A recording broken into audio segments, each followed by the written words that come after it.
Hello everyone. Good morning, good afternoon, good evening, depending upon when you are watching this video lecture. In the earlier session related to chapter 4, unit 1 of business economics, we discussed about what is the meaning of market and what are different types of markets, different categories of markets, how can we classify them according to various bases, and also what are the basic characteristics of a market, what are the features that markets do exhibit. And in order to call anything a market, definitely there should be an exchange of goods or services, and that should be naturally for a price. And this chapter itself is altogether about how different markets will determine prices under different circumstances. But in order to know that, we should also understand what are the categories of markets, what types of market structures are there. And once again, I want to give a clarification in advance that don't try to fix any real life situation to these theories or names of market structures. Of course, we will take some examples, only understand them as examples. Don't take them too literally, or don't think whatever we imagine by just sitting and reading about the names of the market structures will really happen out there in the real life. So that care has to be taken. Otherwise, as usual, a lot of thoughts will come naturally, and those will confuse many of the brains, because there will be a lot of overlaps here, a lot of interconnections, and it is not possible to exactly define this is what it is and this is what it will be in real life. Once again, what we are understanding or what we are going to understand or try to understand is only the theoretical aspects of market structures, what kind of market structures can be theoretically defined, and what are the characteristics of those types of markets is our objective. Of course, in order to understand that, we will take some examples. That does not necessarily mean those examples are 100% correct. That does not necessarily also mean we try to fit everything into the framework that has been defined here, as if there are only 4 types of markets in reality. But somewhere in between, the markets exhibit the characteristics definitely that we are going to discuss. So that has to be kept in the mind while understanding this market structures. Of course, as far as a consumer is concerned, a buyer is concerned, it doesn't matter what kind of market structure in which he is buying. For him, there is a price which is defined for a product, and there is a producer who is offering to sell the products or services. And naturally, if the consumer is willing to buy and has the capacity to buy, automatically he will buy. Otherwise, he will not buy. But the point is, the consumers and producers, both of them having their place in the same market, will have representation from 2 different sides. On one side, that is demand, on the other side, that is supply. But for the producer or the business for which we are trying to learn the economics, whatever the demand that is created by the consumers is its potential revenue. That is the revenue that a producer or a supplier is going to gain from his consumers.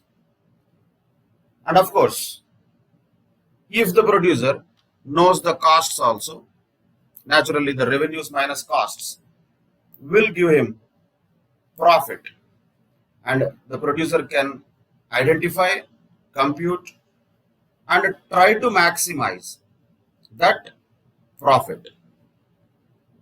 It's a simple logical thing. When again we talk about theory, Practically, that is what all the people in the world are dying for. All the business people, entrepreneurs, too many people in big companies, all are daily doing the same thing. What is that? How to maximize profit, or how to maximize revenues, or how to minimize costs. All of them are towards the same objective. If you earn more revenue with lesser cost, that only will maximize profit. But in order to do that, they should know how much potential revenue they have. For that, they should know what is their demand curve, means what is the characteristics of the demand for such products, what they are offering. And also, of course, how the consumers behave in relation to that product. And because supply is in their hands, they will decide how much quantity to supply by applying the theories of production and cost.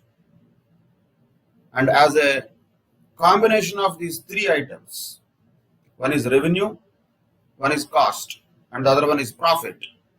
Ultimately, a firm or an organization will be able to thrive, will be able to grow if it is capable of maximizing its profit by regularly increasing its revenue, means basically increasing its customer base and increasing the demand for its products or services, by observing the consumer behavior and making them satisfied. That is one side. Another side, within the organization, applying proper production technologies and scientific production planning, which minimizes the cost, so that with the maximum revenue or better revenue with lower costs, it can maximize the profits. This is very simple to tell or talk, but it is the biggest challenge that every firm faces on a daily basis. But that's what they strive for. That's what they work towards every day. So that is what the firms are supposed to know about their own demand curve, about their own production strategy, and their own cost. And now also they have to know not just about themselves, they also need to know what about the competitors, what others are doing, what other competitors in the market are doing, how they are selling the similar products, and what the changes in the price is going to have an impact on its market share. Will there be any impact or not? Let us say if one firm reduces its price, will the other organizations also follow it or not? Like this, millions of questions will be there that the organizations have to answer. And for that purpose, it has to look at not only its own demand curve, not only its own production and cost strategies, but also towards the market which is outside the organization, which consists of not only one organization, many organizations, all of them working in the same market. So, it is also important for the organizations to understand how the markets behave, how the competition is there in the markets. That is also important to know. That is why we are trying to understand different types of markets and what kind of market is there outside in which a particular organization is operating. That they should know. For that, they should know first of all what are the types of markets. And that's what we are trying to know also. There are different types of markets. There can be situations where there is only one firm in the market, only one, just one. That means that is a kind of monopoly, because the entire market demand will be satisfied by only one particular firm. Or other side, let us say there are two large firms only in the industry. There is not one, there are two or three, very less number of firms in the industry. They will share the market demand in some kind of proportion, some percentage. Best example for that can be Coca-Cola and Pepsi. Throughout the world, these are the two large firms which share the entire soft drink markets. Entire market of soft drinks is generally shared by these two only. Are there not other competitors for them? Yes, there are competitors for them, but those are very so small that they cannot be competing with these two giants, large firms, Pepsi company and Coca-Cola company. That is another type of market situation. If there is only one firm in the market, that is, there is no competition, that is monopoly. For example, in India, Indian Railways is monopoly, at least now. In future, we don't know, slowly that also probably is going to be privatized stepwise in future. We'll wait and see for that. But as of now, it is monopoly. So there is no private train operators so far. That means anybody who wants to travel by train, they have to choose Indian Railways only. There is no option. But bus travel is not like that. You can choose RTC bus, or you can choose Orange Travels, VRL Travels, XYZ, that travel, this travel. There are many travels which are there. Any of them you can choose if you want to travel from one place to other place in a bus. But if you want to travel from one place to another place in a train, what choice you have? Organization wise, you have only one choice. Trains, you can have multiple choices. Within the train, you can have choice of whether to travel by sleeper class or first class or third class, whatever. 2-tier, 1-tier, 3-tier, different classes are there. That is within the train. But which organization you have to travel with? No option, Indian Railways. That means it is a kind of monopoly. Only one firm is there in that particular segment in this market. There are other cases where many firms are there having a competitive environment. Like this, different types of markets are there. What our job here is to understand what kind of market structure is prevalent for a particular type of industry. Like this, many types of markets will be there. Just for another example, let us say there are more than 5,000 small firms in an industry. Then each firm will be less worried about the reactions of the other firms because everybody is having only a very small proportion of the market. Again, it's an imagination example only to be looked at like an example. So many firms are there. Each of them is having a very small percentage of share in the market. Then they don't care much about the others. They will take decisions according to their convenience, according to their customer base, which will be a generally loyal customer base to them. Within their small group, they will cater to their customers like that. So the point is, the decisions that are taken by the organizations are going to definitely be depending upon the market behavior, and that is going to be greatly affected by the market structure. In other words, the type of market. There might be thousands of types of market structures, as I said already. You cannot say that there are only 4 types of market structure. That's all. I will try to fit everything into these 4 only. That is practically not correct. But once again, we have no option. In our MCQ questions, only 4 options are there. A, B, C, D. There you cannot tell, I don't know which one of this is correct. You have to find out one correct answer out of them. But that is a limitation of MCQ type of questioning. That is from examination point of view. Learning and knowledge acquisition point of view, we cannot fit this, any type of situation into exactly 100% in these 4 structures. But yes, somewhere in between them, there will be some characteristics shown by the reality. We can almost tell this is looking like this, but we cannot exactly tell this is what it is. So, care has to be taken in distinguishing these 2 things, always in economics, by the way, and particularly here, because this is more of external things than the internal things like production cost and all. Those are not having much of external influences. Those are mostly internal to the organization. But when we're talking about market, that itself is a vast concept. And there are so many external factors will be there, which cannot be just imbibed into while answering the questions. We have to be carefully identifying the answers, but of course, with the solid theoretical understanding of these 4 types of market structures. Once again, practically there are thousands possible types of market structures we cannot define, but for theoretical purposes, a few theoretical market types only we are looking at now, which also will have most of the coverage in the real world. So keep that in mind before trying to understand what type of market structure is characterized by which features. Now coming to the four types of market structures, as we already discussed the names, perfect competition is one type of market structure.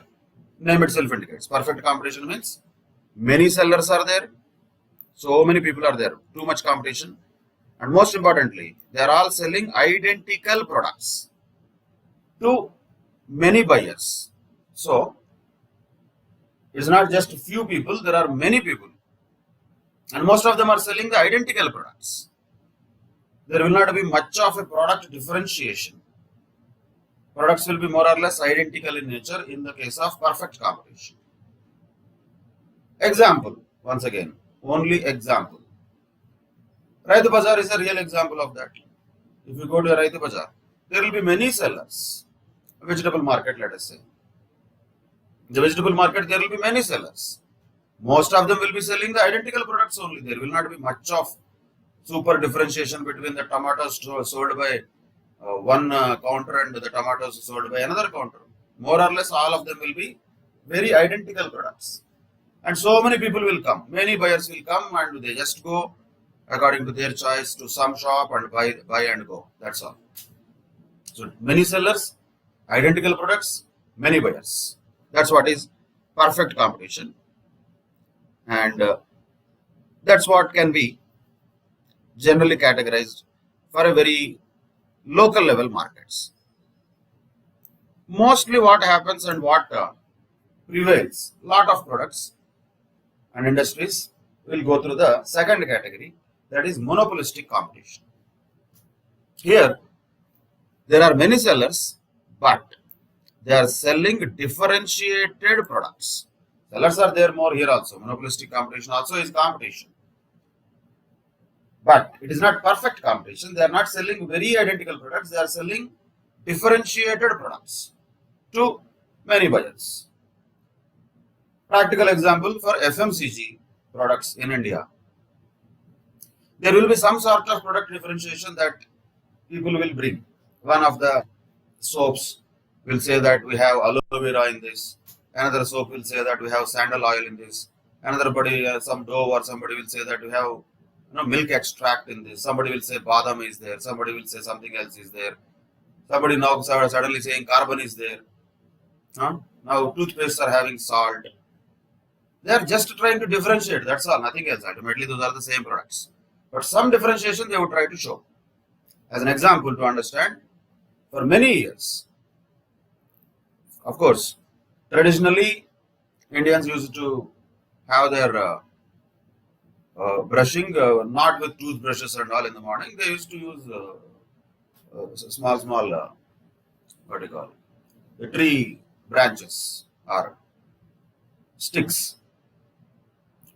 That's what they used to do. Mostly the neem trees, sticks they used to use for daily cleaning of the teeth. And some of the people used to use coal also. Coal powdered, and they used to use that. Some of the people used to use salt also. And slowly tooth powders have come. Tooth powders first were mostly popular. To the extent of, I remember since our childhood, almost very early ages of my childhood, we used to use this tooth powder mostly. Almost up to 4 or 5 years, I can say. But later, suddenly, toothpastes have come. Tooth powder also, sometimes we used to use brush, sometimes that used to be just used with normal hand only. But ultimately, when the toothpaste has come as a product, brush has become inevitable, as good as. And toothpastes have ruled for a long time, definitely, even now. But the point is, irrespective of the brands those were available, remember Sibaka, Pinaka, something like that, Colgate when they were there. These were some of the variety brands used to be there. selling toothpaste. One common point in all of them is all are white color only. Daily morning white color toothpaste used to be there. Then close-up has come. What was the advertisement of close-up those days initially when they launched? Somebody will go to his wash basin and squeezes the white color toothpaste, and it is so depressing in the morning that very dull and pale like that. So that's not going to start the day very energetically. So suddenly close-up comes, and that gives a red color toothpaste, and definitely it is like energetic and all, as shown in the advertisement. So just differentiation what? White color to red color. That is differentiation. Yes, that is differentiation. And then over a period of time, color toothpaste have started coming. Blue color also is there for close-up. And Colgate is having all colors toothpaste anyway. And somebody starts to sell Ayurvedic type of toothpastes like Vicco or Miswak. And Colgate also will have something else similar to that, herbal something. So every product is having its just a little bit of changes. Differentiation is there. There is heavy competition. Many sellers are there, by the way. And recent ones like Patanjali are also giving tough time to many FMCG giants because they are offering products at a lower price. So monopolistic competition is what we generally see. Most of the cases what we see is monopolistic competition. Perfect competition is almost impossible to exist. That is only for namesake. Because we need an example. A small example can be Raitu Bazaar, a small fish market or a vegetable market can be the best example because mostly the products are identical in that. But what we see in real life is, if at all we have to categorize, most of them will fall on the monopolistic competition model. Most of them. All the products that we usually call it soaps, shampoos, toothpastes, and other things that we generally use on a regular basis, most of them are falling under this category of monopolistic competition. Where there are many sellers, many of them are there definitely, but they are having some differentiation from one product to another product. Even in soaps also. Of course, nowadays each brand is having all types of flavors. So it has become more of brand differentiation than product differentiation. But still, differentiation is there. But earlier, when we say soaps, for example, again in my childhood days, there used to be Lifebuoy, Lux. Lifebuoy is almost, actually speaking, it was used for cleaning the horses during British days.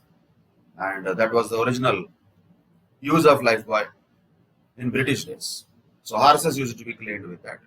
Slowly, we also started using that. Means human beings also started using that.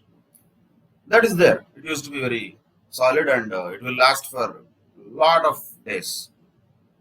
But with extensive advertisement and all stardom, like top stars of India, those days like Sridevi or other people, always used to be whoever is the number one heroine, they will have Lux advertisement. So Lux used to be a very popular product and it has penetrated very quickly also. But the point here is, it has its own customer base. Lifebuoy has its own customer base. But differentiation comes from what? Differentiation comes from Mysore sandal soap. Because exclusively Mysore sandal soap, that's all. It is like sandal soap only. You cannot say Mysore aloe vera soap. You cannot say like now Mysore milk soap. No, Mysore means Mysore sandal soap only. Of course, it's a government owned organization which used to manufacture. Still, it is manufacturing a fantastic product which has been used since a long time. Like that Pierce used to be there. What is the differentiation for Pierce? That soap is transparent. That's all. That differentiation is there. Then Santur came, which never said fully sandal also, which never said it's something else also. It is a mix of both. So some different type of sandal soap giving a competition to Mysore sandal soap. But they don't say it is sandal as a differentiating factor, but they use advertisements in a variety way. So the point is, in monopolistic competition, when many players are there, each of them come with their own differentiation. They would try at least. Okay, this is my differentiation. This is what my product is super. This is how my product is best. So my toothpaste has salt. Like that they will tell. That is differentiation. When Indians used to really use salt for cleaning their teeth, then those people said that we are all barbarians and we don't know how to clean ourselves. But now, after these many decades, suddenly our companies come and say, does your toothpaste have salt? And this is what we have been doing. Before you introduced toothbrushes, toothpaste, and tooth powders and all this. What we are doing earlier. Now they are saying, does your toothpaste has carbon? This is what we are doing. What does coal mean? Just like that, that used to be used for cleaning the teeth, just like that for daily morning brushing purposes. But now, carbon, which was considered to be like a bad thing all these days, salt, these are all ingredients and they are telling this is a differentiation. Fine, whatever. Ultimately, the businesses want to sell their product. That is true. That is market. The point is, how can they do that? That is what they try to create, a kind of differentiation in their products. Some differentiation they would like to show. They try to show at least. That is monopolistic competition. Monopoly is a different type of market. Of course, again, it is not possible to have this generally, except when a single seller is only there producing for many buyers, and that will happen most of the cases when government is the owner of that organization. Generally, otherwise it is not possible. For any particular industry, for private sector, giving a monopoly is dangerous and it will definitely not give any fruitful results. So monopoly is something which practically is not possible. But once again, we are talking about theory here. So we have to understand the characteristics from a theoretical perspective. And this product is extremely differentiated because there is nobody else, right? Against whom you will differentiate first of all. If there are two products, you will say, okay, this is different from that. If there is only one product, that's it. There is no competition. Only one seller is there, only one player is there selling the products. And there is no competition, no other competitors who are producing similar goods or any close substitutes. That is what is monopoly. Once again, practically, we cannot see any examples of monopoly. Because we need example, something to understand, Indian Railways can be categorized as monopoly, but that is also not monopoly. Because Indian Railways has close substitutes. Instead of train, you can go by bus also. So, we cannot tell that exactly there is monopoly in any particular product or service. Even in the countries with command economy like China, monopoly of one organization is generally not possible. Yeah, two or more strong big organizations, yes, quite possible. But only one organization having a complete control on the entire market is practically not visible. Even if it is there, that is only most of the cases in the hands of the government. If you take telecom services in India, now there is no monopoly, at least looks like that from the face of it. But imagine like 25 years back, maybe, but just imagine. There was only one organization which gave telecom services in India. That was the Indian Telecom Department, later converted into BSNL, Bharat Sanchar Nigam Limited. One organization, that's all. There is no competition for BSNL earlier. Only one organization used to give telecom services to the entire country. All people of India, from village to the biggest city, most of the telecom services are provided by only BSNL for normal consumers. Of course, there are telecom companies for railways separately, Railtel, etc. That is a different story. Those are not B2C situation. Those are B2B situations. B2C means business to consumer, business to customer. B2B means business to business. Business to business, actually, most of the times we don't even know what happens because it is all happening at a top level, very high level. Something will happen. Daily it will happen. We don't need to worry about it. So when we take examples to understand reality or at least understand theories from a realistic perspective, better to take B2C examples always. So BSNL was only B2C telecom operator in India for a long time. Monopoly that was. Later it has been almost, I would say, cancelled. That means the monopolistic power has been cancelled, and the monopolistic power has been completely diluted, and a lot of competition has been brought into this country. That is when many operators have come into picture, as we know. Now, again, it is going back to a different situation. We'll come to that later. But if you look at the journey, basically, from one organization, BSNL, monopolistic market to a monopolistic competition market, it became. At some point in time, almost it became a perfect competition also. So many players have started coming and offering telecom services in India. Like Airtel was there anyway, Vodafone, earlier it was called Hutch, and Telenor had a joint venture with Unitech and called as Uninor, Aircel. So many operators were there earlier. And slowly some of them, most of them, like Tata Docomo was there, and Idea is there anyway. So many operators were there who provided telephone services. Reliance, old Reliance, which is now not anymore existing, was also one of the players then. So when the competition was there, definitely there was a kind of more people or more providers of service in the country. Of course, it has its own advantages and disadvantages. Each of these structures will have its own advantages and disadvantages. Once again, our job is not to judge them. Our job is to know what they are. That's all. We are not here to judge them. We are not here to say that, oh, great thing happened in India. Nor are we here to say that bad thing happened. No. We are not here for that judgment process. That can be done at a later level when we reach that level of capacity to judge. As of now, at a student level, we have to know the things as they are.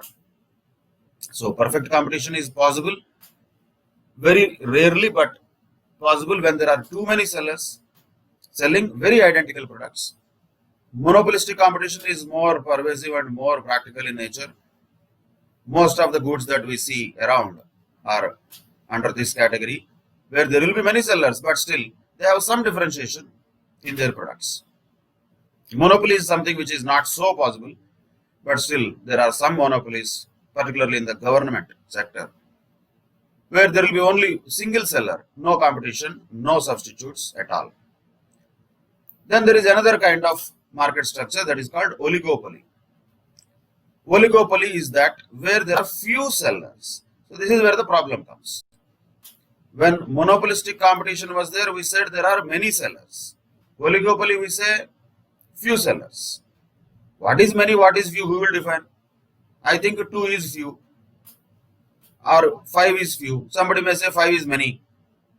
So these are subjective things. That is where I was telling. Difficult to exactly tell what is few, what is many. But yes, oligopoly also is a type of monopolistic competition, only with some differences, of course, yes. But major difference there is, in monopolistic competition, there will be many sellers. In oligopoly, there are very few sellers. So practical example, few. One is monopoly. More than one, let us say Coca-Cola and Pepsi operating in the cool drink market, soft drink market. That can be called as oligopoly. Can be called. Because definitely 2 cannot be called many. 2 is not many for sure. So 2 is few. We can come to that conclusion. So example for oligopoly, the best example can be the soft drink market. They will sell competing products. Usually there will not be much of differentiation, and there will be many buyers always. See, market will have always many buyers. So many buyers, you don't have to look at. Look at who is offering. Perfect competition, many sellers are offering. What kind of products they are offering? Identical products. Monopolistic competition also, many sellers are offering. What kind of products they are offering? Not identical, differentiated products. Monopoly, only one seller is offering. Because it is anyway one seller, it is extremely differentiated product. Oligopoly, few sellers are offering, are selling, and they are having competing products, but not as differentiated as in the case of monopolistic competition. So all these things can be summarized into this table. This is a table that you have to remember, and questions will definitely come from this, and you have to be very careful in identifying the characteristics of each of these types of markets. very, very important table, I would say. It has to be remembered very well. Okay. So look at this various types of features of different types of markets. First, perfect competition, let us take one by one. Let us take, or we can take this type also. We can take on the basis of number of sellers also. Let us take this way. Number of sellers. Number of sellers, how they will be in perfect competition? Very large number. What is very large? Don't try to give any number to that, but very large. Monopolistic competition, large number of sellers. Oligopoly, few sellers. Monopoly, only one seller. That's it. Differentiation. Will there be product differentiation in perfect competition? None. All potatoes in the Raitu Bazaar are more or less same. There is no much of product differentiation there. In monopolistic competition, yes, there is a slight product differentiation. There is differentiation in monopolistic competition, but not too much. But there is slight product differentiation. But main is, in oligopoly, it can be anywhere from none to substantial. Where it will fall, anywhere it will fall. That is where the complication once again comes. Monopoly, extreme differentiation, because there is no competition to compare also. There is only one product. That's it. Where can you differentiate it from other? So extreme differentiation is there in monopoly. No differentiation is there in perfect competition. Monopolistic competition and oligopoly will have sometimes a slight differentiation. Monopolistic competition will definitely have some differentiation. But oligopoly sometimes may not have any differentiation also. For example, if you once again take the example of oligopoly, Coca-Cola and Pepsi, both are there. What differentiation they have, really speaking? Okay, some might say this is a little sweeter than the other one. Those things are fine, but what is the differentiation in them, really speaking? Let us not, just for argument's sake, tell that there is differentiation. If we have a Coca-Cola 200 ml or a Pepsi 200 ml bottle separately after some time, what differentiation it will give us? Practically nothing. Both are black colored, both are sweet, both are having carbon dioxide, both are having sugar. Same. Even bottles also more or less same they will pack. More or less. They will show, if at all they show the differentiation only in the shapes of the bottles. That's all. Is that real differentiation? Is that called a product differentiation? I don't think so. It's only packing differentiation. If at all, that too is not there. Most of the cases the bottles are also similar. But little bit of differentiation only will be there. If at all there is, that will be in packing differentiation. Product differentiation, where is it? Thumbs Up, Coca-Cola, Pepsi, all three are black drinks only. As simple as that. All three are carbonated, cola-based drinks. Same things. Okay, Sprite and 7-Up. What differentiation will be there? Much. Nothing. Nothing. That is oligopoly. Oligopoly will have not much differentiation. Monopolistic competition will have at least some differentiation.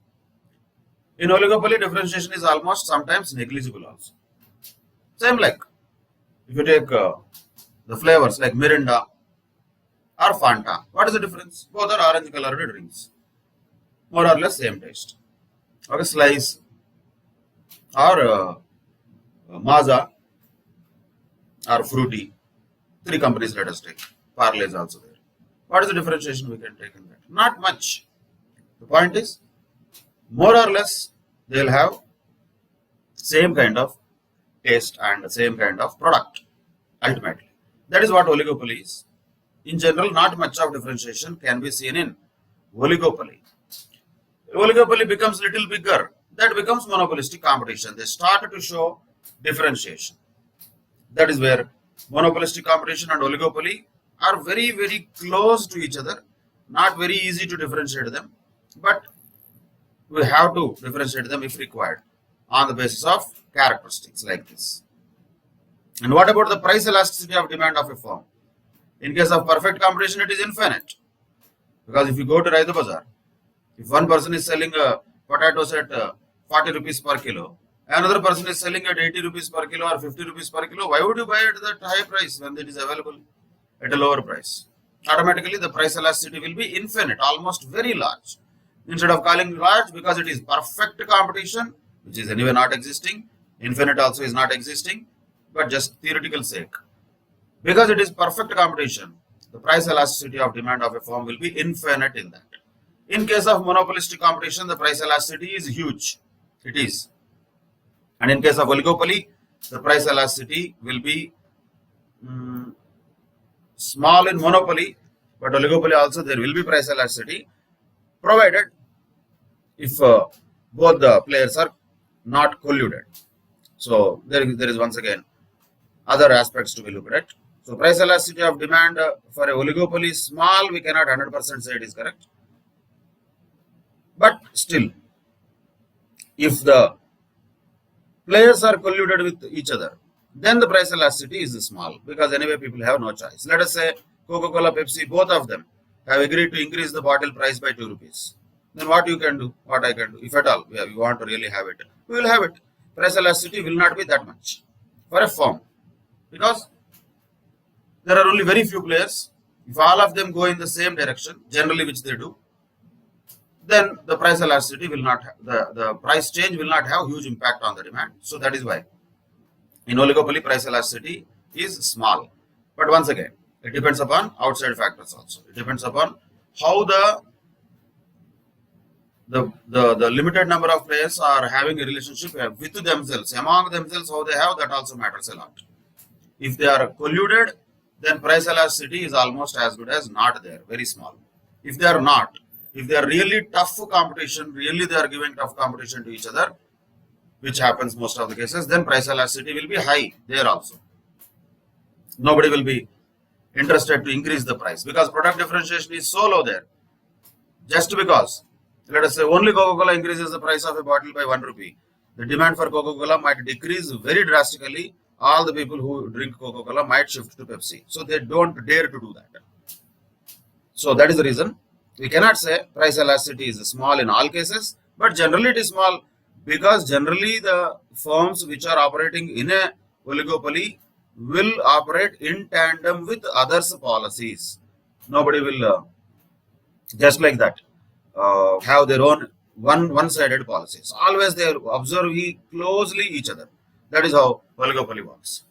So yes, it is possible to be small, and yes, it is possible to be very huge also, depending upon nature of the relationship between the firms in that oligopolistic market. And what about the control of the organization on the price? In perfect competition, no control, because market decides the price ultimately. Monopolistic competition will have some control. Oligopoly also will have some control. And in monopoly, very considerably, because the player has complete power on the market. He can decide whatever the price he wants. So very considerably, monopolist will have control on the price. That is how these types of markets will behave in general. Again, I am repeating, these are theoretical structures, but we took examples only for understanding the structures. Don't try to remember the structures by examples. No. Structure has to be remembered by its characteristics, not by examples. Examples are there for understanding the characteristics, not the other way around. So be clear on that. Remember this table very well. Important table. Many questions can come from this. And the features of each type of market is crucial to be understood in this particular chapter, because that is the objective of this chapter ultimately. Types of markets and price determination in different types of markets. Price determination we will see later in the third unit. But here we are trying to understand different types of markets first. That's what is the 4 types of markets we can generally observe. Perfect competition on extreme side, and other extreme side is monopoly. Completely opposite with each other. Somewhere in between there are monopolistic competition and oligopoly, and those are so closely related with each other that it is sometimes difficult to differentiate those two also. So the characteristics of these market types has to be particularly remembered and understood. Now moving on to the very important aspect of revenue. Earlier we have discussed about the theories of production, cost and all. Anyway, the theories of production is not related to money. That's purely the quantitative related analysis. And even if you look at demand, supply, also it is mostly once again related to the quantity. Not much with money, though certain areas like price is also definitely looked at. Income is related to money, yes. Similarly, the budget line talks about money. Yes, those are there. But still, largely speaking, the concepts basically focusing on demand, supply, production, mostly those are all related to the quantities. But theory of cost is the one which is related to money very much, which we discussed earlier. Now, once again, simple point. When ultimately your objective is to have higher profit, as we just now discussed, ultimately any firm would like to have higher profit. That is the objective. Climax is that only. For that, we should know what is the concept of revenue and we should know what is the concept of cost. Concept of cost we already understood. We have to understand the concept of revenue also so that we can understand how the profit can be maximized. That is the purpose. Now in this chapter, we are supposed to also understand the concepts of total revenue, average revenue and marginal revenue. Just like we already understood total cost, average cost, marginal cost. Logic is same, but the point is different. Cost is for the expenditure incurred by the organization. Revenue is the benefit that organization gets by selling its products. So revenue concepts are crucial here so that at a later stage we can merge both the cost concept and revenue concept and find out the best possible outcome, best possible course of action for the organizations. As I said, that will be the climax of this business economics. But before that, we need to know these concepts of revenue. What is revenue here? First of all, total revenue means what? It's common sense. Imagine if a firm is selling 100 units at 10 rupees each. What is the sales? Naturally 1000 rupees. That is revenue. What is that? That is nothing but total revenue of the firm. Nothing new or nothing special we are knowing here. So what is total revenue? Simply speaking, P into Q. That means price of a product that we are selling multiplied with number of units of the product that we are selling. So TR is total revenue, P is the price, Q is the quantity of the commodity that is sold. That's it. That is what is total revenue. Nothing new or special or great here. Everybody knows this. Total revenue is not something new. Simply multiplying the number of units of sale with the selling price of each unit. That is total revenue. For example, here, just once again, you take the price of a product is 30 rupees and the quantity sold is 40 units. Then naturally what will be the total revenue? 30 rupees into 40 units. That is 1200. That is the total revenue for a particular organization. And if you look at figure A is nothing but demand curve actually. What is figure A denoting? You have to look at the graph. Observe it carefully. What is there on the x-axis? That is quantity. What is there on the y-axis? That is price. So that means what graph this is representing, this A1. That is a demand curve, right? That is a demand line. And as we know, as the price of the product decreases, quantity increases. That's fine. That we already know. But point is, what is total revenue here? What is total revenue at this point? What is the total revenue? At that point, what is the price you have to look at? Which is 30 rupees. At that point, what is the quantity you have to look at? Which is 40 units.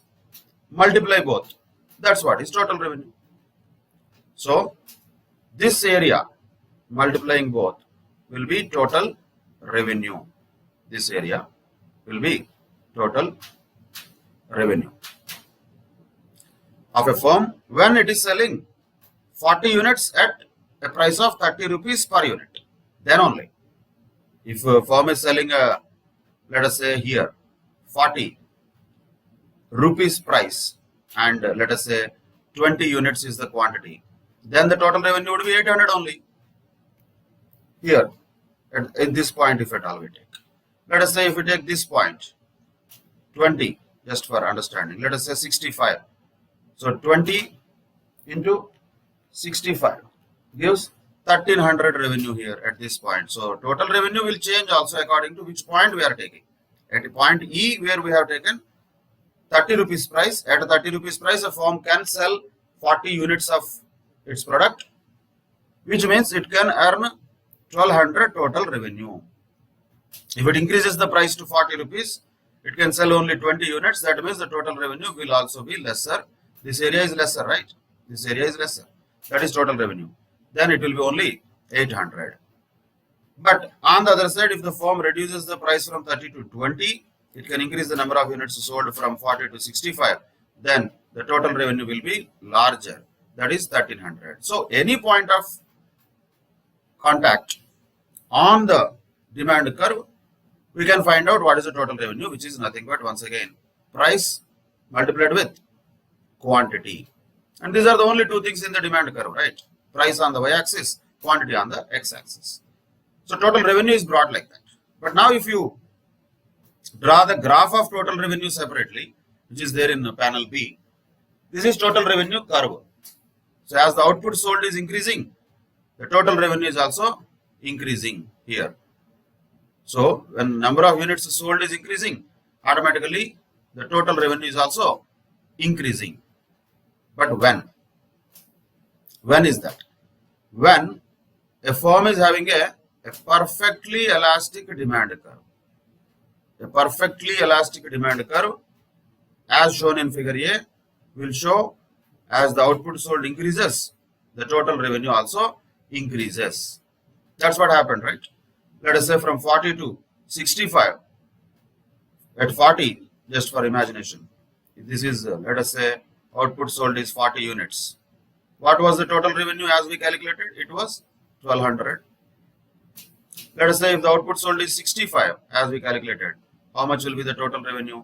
That was 1300. So the total revenue increases as the quantity sold has increased naturally.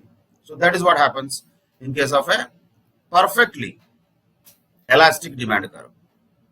And the curve which is there in figure A is anyway depicting the perfectly elastic demand curve.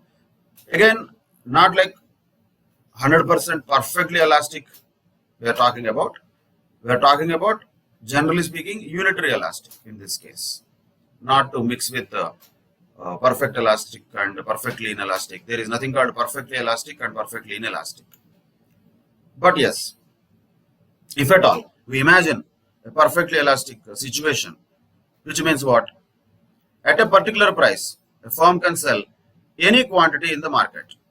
Then, naturally, the total revenue line is linear and starts from the origin. And the total revenue curve of a firm which has a downward sloping demand curve was shown in figure 2. So if the, as shown in this earlier figure, that is figure 1 only. So now, what was in the figure A here, which was showing a unitary elastic type of situation almost, that is a downward sloping demand curve. How the total revenue of that will be there, that is shown in a separate figure 2. Later we will discuss that. That is for a downward sloping demand curve form, which is normal, which is quite normal, because normally the demand curve is downward sloping only. But what is this B showing here is this. This can be a bit by itself. If a firm has a perfectly elastic demand curve, then how the total revenue will be? It will start from origin. Naturally, when output sold is 0, total revenue will be always 0. Total revenue always starts from origin. There is no question or change in that. But it is a straight line, and it is a linear graph starting from origin. That is total revenue. So by looking at this diagram, what we should interpret? This is representing an organization with a perfectly elastic demand curve. So this is different. This is in figure 2. How the total revenue of this situation will be is shown in figure 2 later, which is a downward sloping demand curve. So these two are not directly related with each other, but just to understand the concept of total revenue, the demand curve is also given in figure A. But important point here is about figure B. A is nothing new to us. A is already known to us. What is new here is only that total revenue is equal to price multiplied with quantity. That's all.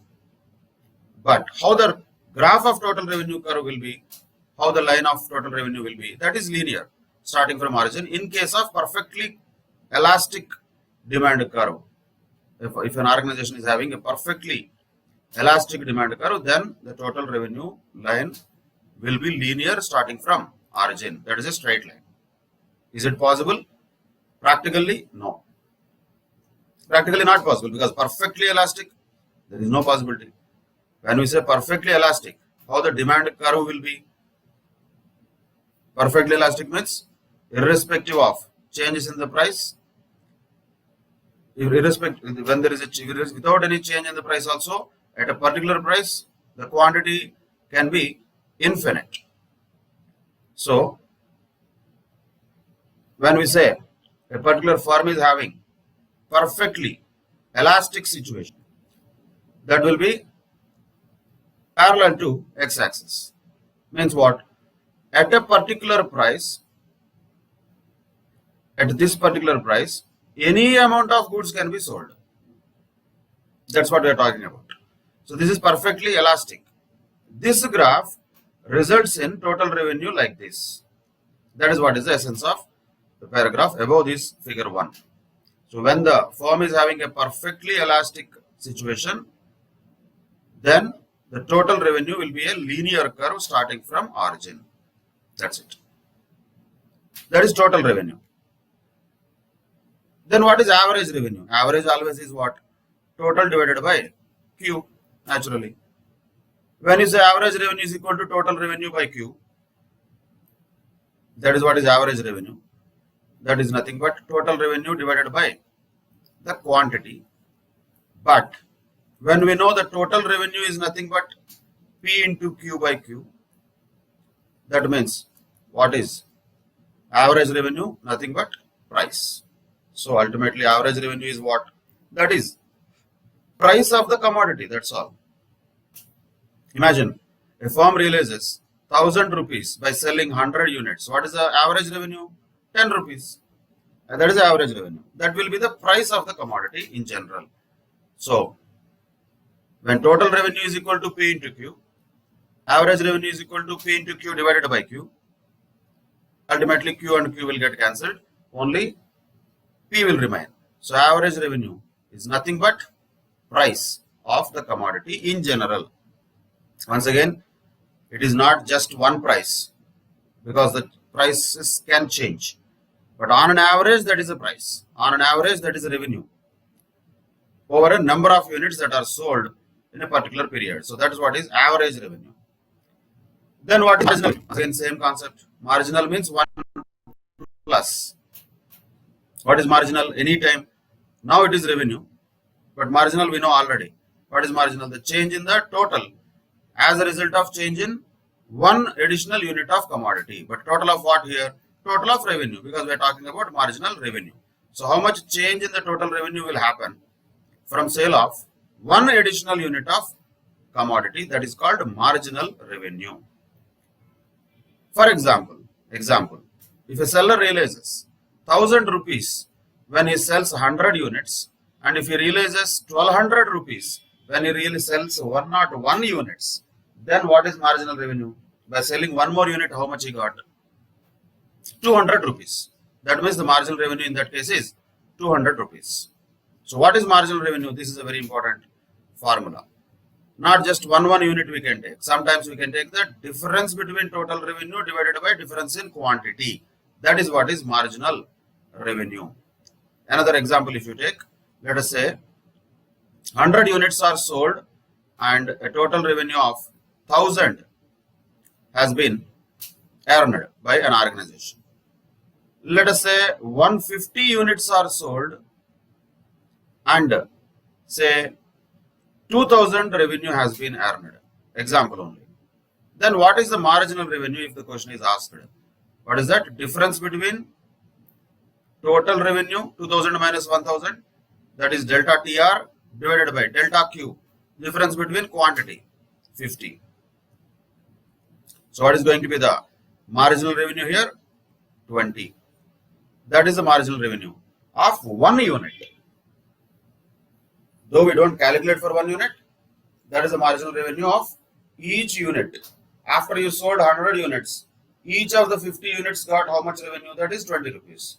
50 into 20, that resulted in an additional revenue of 1000 to the total revenue. So that is why marginal revenue can be calculated as difference in total revenue divided by difference in number of units of commodity, number of units of quantity of the commodity that has been sold. That is marginal revenue. If delta Q is 1 already, let us say only 1 unit is there changed, then TR, whatever it changes, that itself becomes marginal revenue. Like in our example earlier, 1000 rupees was the total revenue by selling 100 units. 100 units sold, 1000 was the total revenue in that example given already. 101 units sold, 1200 was the total revenue. So how much is the marginal revenue? Difference in revenue is 200 divided by difference in quantity is 1 only. So we don't need to do that. That means marginal revenue itself is 200. That's what was given here as marginal revenue. Anyway, the formula for marginal revenue and concept of marginal always has to be very clearly understood and applied. Difference between total revenue divided by difference between the quantity is what is marginal revenue. Or it can be even defined like this. This is always the same logic. Marginal revenue of nth unit is equal to total revenue of n units minus total revenue of n minus 1 units. That's what is marginal revenue. And these things can be understood with this table also, which we will also draw as a graph in next figure 2. As the number of units are sold and they are increasing like this from 1, 2, 3, 4, 5, 6, 7, 8, 9, 10 like that, what happens to the total revenue? Let us see this scenario. It's an example. Total revenue is increasing. So 10 it became, again 18, again 24, 28, 30. Up to 30 it has increased. Then it has stagnated. Then it started declining. From here onwards, this all area, the total revenue was declining. This area was all declining total revenue. Right? So, this is the nature of total revenue. But what happens to the average revenue? Let us understand that. Average revenue is what? Total revenue divided by number of units. Let us say average revenue of 4 units is how much? 28 divided by 4. That is 7. Same way. What is the average revenue of, let us say, 7 units? 28 divided by 7. That is 4. What is the average revenue of 9 units? 18 divided by 9. 2. So average revenue is nothing but total revenue divided by number of units. That is naturally here decreasing straight from the beginning.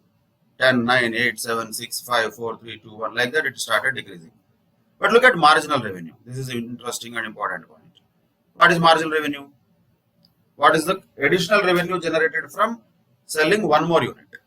Of course, first unit marginal revenue is the total revenue of first unit only. Second unit marginal revenue is how much? Total revenue changed from 10 to 18. That means the marginal revenue is 8. Then third unit, 18 to 24. Difference is 6 rupees. So from 24 to 28, the total revenue has increased. That means marginal revenue is 4 rupees.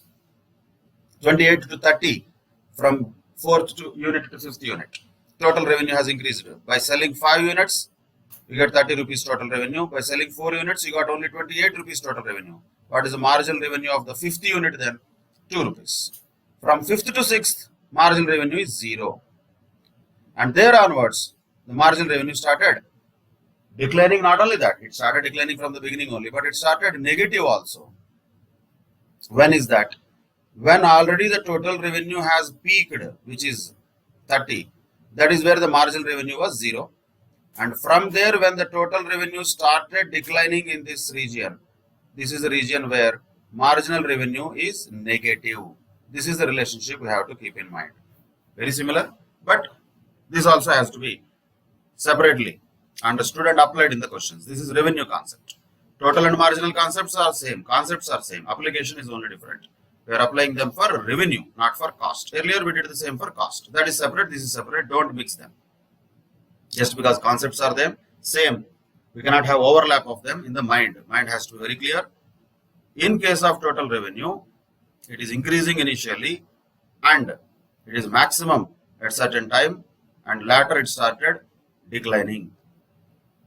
When the total revenue started declining, marginal revenue became negative. Average revenue has only one tendency, it always keeps on declining. That's all. But another point to be noted here. Can average revenue be zero? Is it possible? No. If average revenue is zero, why? That means what? Price is zero. That means you are giving it for free. Anybody is there to give it for free just like that? No. Average revenue cannot be zero because once again we are talking about economics, not some philanthropy, charity, free service. No. So in economics, average revenue can never be zero because exchange value cannot be zero. Exchange value should be there in economics, which is price, which is average revenue. So point to be noted also is average revenue will keep on falling, no doubt. But that will never become zero. Can marginal revenue become zero? Of course, yes, it has become zero here. It has become zero when already the total revenue has peaked. Can marginal revenue be negative? Yes, of course, it has become negative in all these cases. Average revenue can never be zero or negative. Total revenue cannot be zero also, obviously. But marginal revenue can be zero also, negative also. Okay. These are the characteristics that we should understand related to the total revenue and marginal revenue. And of course, the points that we have to identify are same. The logic is always the same. If you observe the same table, what are the things that we can observe? First thing first, average revenue keeps on falling. That is showing what? The inverse relationship between the price and quantity demanded. That is the theory of demand, right? That is the inverse relationship between the price and quantity demanded. Because of that, the average revenue keeps on falling. Because you can sell more quantity only at a lower price. No option. That is what the law of demand says. So average revenue keeps on falling. That is a demand function actually.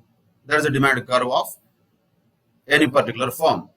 So we can also say average revenue line itself is demand curve. That is a demand line for a firm. Then what about marginal revenue? Marginal revenue keeps on falling also, and after becoming zero it becomes negative. Of course, anything after becoming zero becomes negative only. But when it starts becoming negative, once the total revenue reaches the highest. And also, we know this already, the total revenue is what at any particular level of output is the sum of the marginal revenues till that level of output. Sum of the marginal revenues is nothing but total revenue. Anywhere it is the same. Sum of the marginal only is total. Let us say, if you want to know what is the total revenue of 5 units, you have to add all the marginal revenues of these 5 units, that's all. So 10 plus 8, 18 plus 6, 24 plus 4, 28 plus 2, 30. That is the total revenue. So add all the marginal revenues, till then you will get total revenue, reverse way. Either way, we should be able to do that. That is the point. Now, marginal revenue, total revenue and average revenue have this type of relationship. And what is the slope of total revenue curve? So slope of total revenue will be always marginal. Slope of total always will be marginal only, which is nothing but dtr by dq, and we don't have to do any differentiation at all in mathematics here, not required. Just to understand that, it is a common thing already we should know. Total revenue curve's slope is marginal revenue. Anything total's slope is marginal only. And marginal's area, total area is total. That is always common. So these two logics already we know that. And the relationship between the total revenue, average revenue and marginal revenue is like that. This can be also expressed in the form of graphs. How this can be expressed in the form of graphs? This is the graph that you should be able to draw or at least interpret. First thing first, if you look at the total revenue, what is happening? Naturally, it will start from 0. And as the number of units are increasing, it is also increasing and it reaches a peak level at this point. And identify what happened at that point. At that point, the marginal revenue became zero. At the same point. That is the same point where the marginal revenue is zero. And when the total revenue started declining, marginal revenue turned negative. It was declining from day one, but now it has turned negative when the total revenue also started declining after this point. Okay, that is one thing we have to identify from the graph, which we identified from the table also. Then another thing is average revenue. What is average revenue? Average revenue is nothing but the demand curve of that firm. There is a demand curve. Just like the demand curve of that particular organization is average revenue. Demand curve slopes downwards. Average revenue also slopes downwards. Nothing special there. But point to be noted, average revenue will not touch x-axis. Why? Because average revenue cannot be zero. Not possible. That's it. That is about relationship between total revenue and marginal revenue, very particularly. Average revenue is also there somewhere here. It is not that important because it is just representing the price. More important thing is difference or relationship between total revenue and marginal revenue. What are the points to be noted? When total revenue is at its peak, marginal revenue becomes zero. When total revenue is declining, marginal revenue turns negative. Marginal revenue is always lower than average revenue. That is also one observation we can make from this. And marginal revenue, average revenue both start from same point. Marginal revenue is always lower than average revenue. Average revenue can never become zero.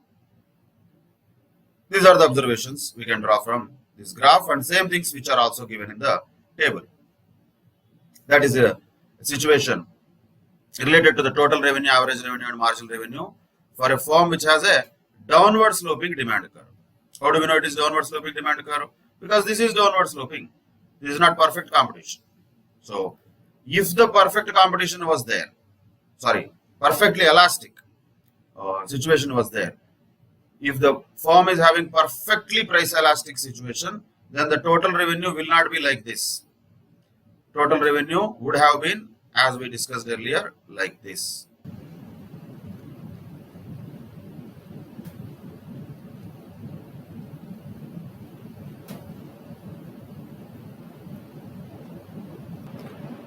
It will be like this. But in this case, where the elasticity, price elasticity is downward sloping. This is not a perfectly elastic situation. This is a downward sloping normal situation of price elasticity of demand going downwards. In this case, the total revenue is increasing up to certain level and later it started decreasing. That is the difference in total revenue. But anyway, the earlier situation, what we have looked at, in case of perfectly elastic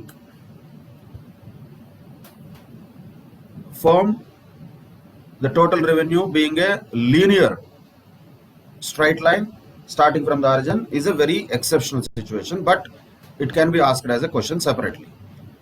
For a normal downward sloping price elasticity situation, which will be the normal case, this is what we have to remember as far as the total revenue is concerned. It will go upwards and then slightly it might go downwards later. But when it reaches the peak, the marginal revenue becomes zero, and when the total revenue starts declining, marginal revenue starts becoming negative. That's what we have to identify here. And in all the cases where there is a imperfect competition, the average revenue curve of individual firm slopes downwards, and in all the cases which normally happens, whenever the firm increases the price of the product, the quantity demanded will decrease. That's what is the law of demand. When the price increases, the quantity demanded decreases. That is why the average revenue curve, which is also representing the demand curve, will slope downwards. That is the point to be noted. However, in case of perfect competition, which is imaginary, since the firms are price takers, they are not price makers, the average revenue or price curve or demand curve, that is perfectly elastic in that case, which means price cannot be changed at all. Price is fixed. Price is not going to be changed at all. That is perfectly elastic, right? In case of such perfectly elastic situation, which happens in an imaginary perfect competition, then the total revenue curve, as we have seen here on the left hand side, it will go upwards only as a linear curve. So this is the situation which is possible only in perfect competition, and in all the other cases of imperfect competition, which are more possible, the situation of total revenue curve will be like this. That is the graphical representation of total revenue curve. But as I said, average revenue is something which is equivalent to price, and that will become constant in case of perfect competition because the firms are not in a position to change their prices. But in case of all other forms which are imperfect competition, like monopoly, oligopoly, monopolistic competition, in all those cases, the average revenue will be sloping downwards, which is nothing but the demand curve of that firm also. That is the essence of the revenue concept that we have to understand. And also another point to be noted, though we will discuss it later in Unit 3 in detail, when the price remains constant, marginal revenue and average revenue also will be same. And that too when it will happen? Only in the case of perfect competition. Marginal revenue will be same as average revenue because the price is constant. If you sell 1 unit at, let us say, 10 rupees, and if you sell second unit also at 10 rupees, total revenue is 20, average revenue is 10, marginal revenue is also 10. So marginal revenue is equal to total revenue in case of perfect competition, perfectly elastic demand curve, where the average revenue and marginal revenue will be horizontal curves, as we have seen earlier also, how that will happen in case of perfect competition. Once again, not practically possible, but theoretically anything can be asked. So when there is perfect competition, naturally the price elasticity is perfectly elastic. That means the demand curve is horizontal to x-axis. That means average revenue and marginal revenue also are parallel to x-axis because both are same. There is no difference between average revenue and marginal revenue in case of perfect competition. But how will be the total revenue in this same scenario? Total revenue, if you want to know, that will be like this. It will only go up. But in case of imperfect competition, which is most likely the practical scenario, where the demand line is going downwards, that means average revenue line is going downwards. In that scenario, the total revenue will first go upwards, then starts coming downwards. And when the total revenue turns downwards, marginal revenue starts becoming negative, as depicted in figure 2. This is the relation between total revenue, average revenue and marginal revenue for firms having downward sloping demand curve and the firms with perfect competition or perfectly price elastic firms. Of course, in case of perfectly price elastic firms, the total revenue will only go upwards as a linear straight line starting from origin, as we have already observed. Now, let us go ahead with the understanding of the relation between the average revenue, marginal revenue, total revenue and price elasticity of demand also. We can observe that in the graphs, but how they are mathematically related also, let us understand that now. The equation here showing the relation particularly between the marginal revenue and average revenue is MR is equal to AR into E minus 1 divided by E, and where E is price elasticity of demand.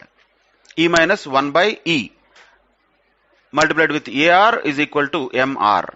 And naturally, different possibilities will emerge from this. What if the elasticity of demand is equal to 1. In other words, it is a unitary elastic scenario.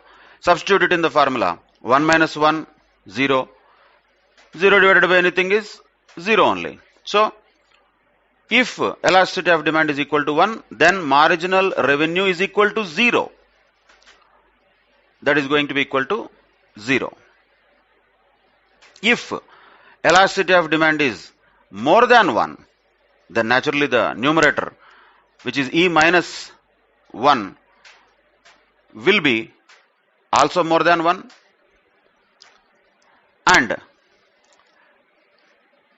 will be positive definitely, because when E is more than 1, E minus 1 is going to be positive,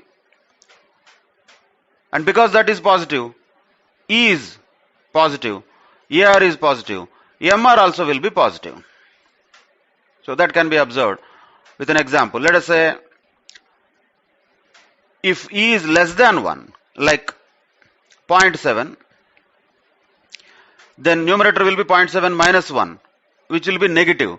Then in that scenario, the entire right hand side is negative, which means the marginal revenue will also be negative in that case. If E is greater than 1, MR will be positive. If E is less than 1, marginal revenue will be negative. And if E is equal to 1, then marginal revenue is equal to 0.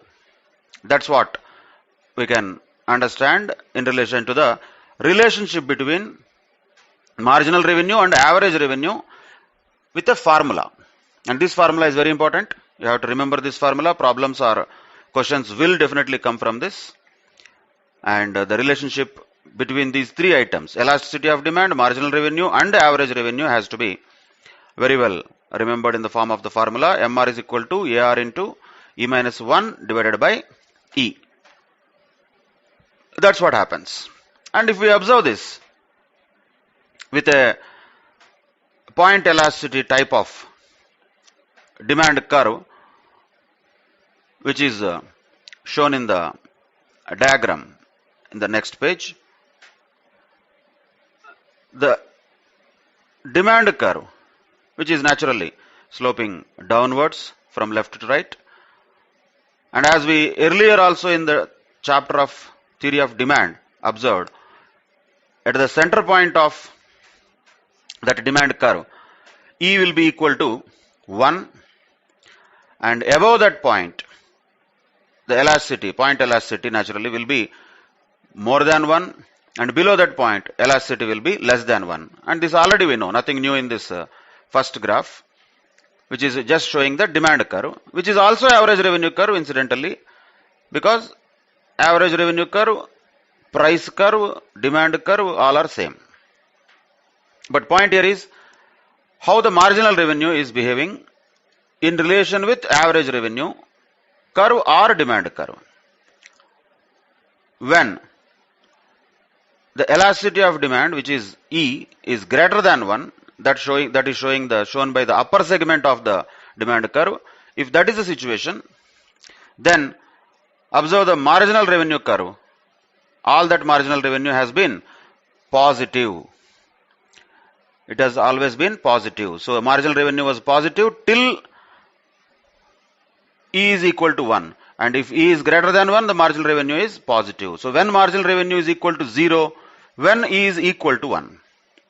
And when marginal revenue is negative, going below the x-axis, when E is less than 1. That can be observed from this graph very clearly.